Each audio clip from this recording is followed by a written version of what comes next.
ሰላም ሰላም፣ እንዴት ነህ እየዳብ? እንዴት ነህ? እሱ ደህና ነህ? አለን አለን አለን፣ አልሐምዱሊላህ ደህና ነው። እግዚአብሔር ይመስገን። እግዚአብሔር ይመስገን። አሁን እኮ ከእንቅልፌ ስነሳ አስገብተውኛል። እንዴት ነው? ሁሉ ሰላም አለን ወላሂ፣ አልሐምዱሊላህ ደህና ነህ? ምነው ጠፋ? መጣህ እንኳ ሰላም አትለኝም እንዴ? እንመጣለን እንመጣለን። እዚህ ሁሌ ላይ ስለምከፍት አይመቸኝም ነበርና ነው። እንመጣለን ኢንሻአላህ። ዋንጫውን ልሰጠህ ነበር ግን ጠፋ።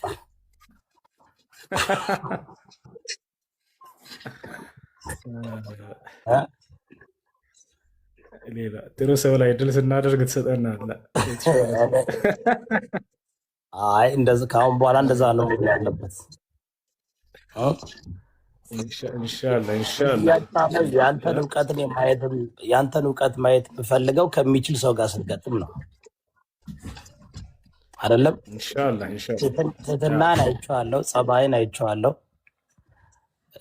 ግን እውቀት ካለው ሰው ጋር አለ አይደለ? በአንተ ደረጃ ከሚመጥን ሰው ጋር ማየት ፈልጋለሁ። ግን እንዴት ነው እንደዛ ምን ወላሂ መምህሮቻቸው እርግጠኛ ነኝ ይጠቀማሉ ብዬ አስባለሁኝ። አሁን ላይ በሶሻል ሚዲያ ይቀርባሉ ብዬ አስባለሁኝ። እንደው ውይይት ከፈለጉ መምህሮቻቸው ቢመጡ በጣም አሪፍ ነው። ዘበነ የሚባል መምህር አለ መሰለኝ፣ የተረጋጋ መምህራቸው ሁላቸው የሚቀበሉት ኦርቶዶክሶች። ልክ እንዲሁ ዲያቆን ያረጋል የሚባላሉ መሰለኝ። ምናልባት መምህሮቻቸው ጋር ቢሆን ይሄ ነገር በጣም አሪፍ ነበረ። ምክንያቱም ነቢያችን ሰለላሁ ዐለይሂ ወሰለም ውይይት አድርገዋል፣ ተወያይተዋል። ታላላቅ የክርስቲያን ሊቃውንቶች መጥተው ማለት ነው በዘመናቸው። ነቢያችን ሰለላሁ ዐለይሂ ወሰለም መዲና በተሳደዱ ጊዜ በሄዱ ጊዜ የአይሁድ ሊቃውንቶች በአንድ ተሰባስበው መጥተው ተወያይተዋቸዋል። ልክ እንዲሁ ደግሞ የክርስቲያን ሊቃውንቶች ነጅራን የምትባል ከተማ ነበረች በየመንና በሳዑዲ መካከል ያለች። ከነጅራን 70 የክርስቲያን ሊቃውንቶች ሂደው ቤታቸው ድረስ ተወያይተዋቸዋል። በክርስቶስ አምላክነት ዙሪያ ጥያቄ ጠይቀዋል። እርሱ ያለ አባት ከእናት ብቻ መምጣቱ አምላክ አያደርገውምን እያሉ ይጠይቋቸው ነበር። እርሱ በቃልና በመንፈስ መምጣቱ አምላክ አያደርገውምን እያሉ እንዲህ አይነት ጥያቄዎችን አንስተው በእርሳቸው ፊት ተወያይተዋል። ስለዚህ እነዚያ ታላላቅ ሊቃውንቶቻቸው መጥተው ተወያዩ። ከዚያ በኋላ የተወሰኑት አመኑ፣ የተወሰኑት ዘግይተው ከዚያ በኋላ አመኑ። በርካቶችም እንዲያምኑ ሆኑ። አሁን ላይ ከዚያ በኋላ የመን እንዳለ ነጅራን አካባቢ የነበሩ ሁላቸውም አመኑ፣ ሰለሙ። ስለዚህ ታላላቅ መምህሮቻቸው ቢመጡ እነርሱን ከበስተጀርባቸው ብዙ ትውልድ ስላለ፣ ብዙ ህዝብ ስላለ ክርስትናችንም ከማንም በላይ ይረዱታል የሚያስቧቸው ልጆች መምህሮች ስላሏቸው እነዛ ቢመጡ መልካም ነው። እዚህ ቲክቶክ ላይ ምን የሚሉት እንደማያውቁም ያውቃሉ ስለ ክርስትናቸው። እዚህ ነጥብ ቢጣልባቸው ራሱ አይ ለራሱ ተሳሳተ ብለው ዞር ብለው የማያቸው ናቸው እንጂ መምህሮቻቸው ቢሆኑ የዛኔ እውነትንም ለማስረዳት እኔ ዓላማዬ እውነትን የሚፈልግ ሰው አግኝተን ወደ እውነት ሁለታችንም ለማመላከት ብለን የምንጥር አይነት አስተማሪዎች፣ ታላላቅ አስተማሪዎቻቸው ቢሆኑ በጣም አሪፍ ነው። እንደዛ የሚሆንበት ጊዜ ቢኖር በጣም አሪፍ ነው። በተለይ እነዚህ አሁን የተናገርኳቸው አካሎች በጣም ሁላቸው የሚቀበሏቸዋል፣ ያከብሯቸዋል። እንደምንም ብለው እንደው እዚህ በቪዲዮ ባይመጡም ችግር የለውም። በስልክም ቢሆን እኛ በላይቭ ላይ ሆነ እነሱ በስልክ ሆኖ ካልተመቻቸውም ቲክቶክ የላቸውም በሚል ነገር እንኳን እንትን ቢሉ ችግር የለውም። ያንን ነገር እንደዛ ቢሆን በጣም አሪፍ ነው ብዬ አስባለሁ። ጥሩ ሀሳብ ነው።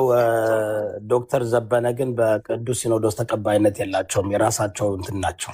ህዝቡ ይቀበላቸዋል፣ ነገር ግን የራሳቸው ቤተክርስቲያን ያላቸው ከቅዱስ ሲኖዶስ ጋር ከወጡ ቆይተዋል። ግን በጣም ጥሩ እውቀት አላቸው። አይ ቲንክ ዶክትሬት ዲግሪያቸውን የያዙት ከፕሮቴስታንት ዩኒቨርሲቲ ነው እና በጣም ጥሩ እንትን አላቸው፣ አስተያየት አላቸው ስለ ኦርቶዶክስ ተዋህዶ እና አንተም የሚመጥን ሰው ጋር ብትገናኝ መልካም ነው። ካለበለዛ እንትን ነው የሚሆነው፣ ልክ ሰሞኑን እንዳየነው ነው የሚሆነው። ለእኛም ደግሞ መንፈሳዊ ትምህርት ለማግኘት ነው እውነት ደግሞ የትኛው ጋር ነው ብሎ ለማየት ከታች ያለው የሚመለከተውም እንደዚ አይነት ሰው ጋር ብታደረግ ወይም እዚህ ሶሻል ሚዲያ ላይ እንዳየሁት ሀቅ ለመናገር እኔ ሀቀኛ ሰው ነኝ። ከኦርቶዶክስ ተዋህዶ ሳይድ ብዙ በእውቀት ልክ እናንተ እንደምታደርጉት ኮሄረንት የሆነ ኤክስፖዚቶሪ ነገሮችን የሚያሳይ አላየውም። ብሽሽቅና የጥራዝ ነጠቅ እውቀት ነገር ነው እንጂ ለዛም ነው እኔ ሁሱ ለመጀመሪያ ያወቅኩ ከእፎይ ጋር ውይይት ስታደርግ ነው። እና አንደኛ መንፈሳዊ ውይይት አይጠኝ አንድ ሰው በፍቅርና በእውነት ነው ማስተማር ያለበት። እንትን አይደለም ይሄ አንዱ ለማሸነፍ አንዱ ለመሸነፍ አይደለም። እና በጣም ጥሩ ትምህርት ነው የሚሆነው ይሄ ለብዙዎችም ለሁሎችም። እኔ እንትን ስታንዳርዱ ከፍ ያለ አምላካችን የሚከብርበት ህዝብም አዳምጦ ሰምቶ ወደ እውነት መንገድ የሚሄድበት መሆን አለበት ብዬ ስለማምን በጣም ጥሩ እውቀት አለ፣ በጣም ጥሩ ስብዕና አለ። ግን ደግሞ አንዳንድ ጊዜ ከማይመጥሩ ሰው ጋር ስትሆን ምን ይሆናለኝ እንትን ይላል። በቃ እንደዚህ አሁን እንደምታየው ይሆናልና ማየት እንፈልጋለሁ። እኛም መስማት እንፈልጋለን፣ እኛም ማዳመጥ እንፈልጋለን። የህዝቡን ስነ ልቦና አይተዋል። 160 ሺህ ሰው ለመጀመሪያ ጊዜ በሶሻል ሚዲያ እንደዚህ አይነት ነገር ለማዳመጥ ጥማት ያለበት ህዝብ ነው ያለው። እኔ 8 ዓመት ነው ሶሻል ሚዲያ ላይ የማገለግለው።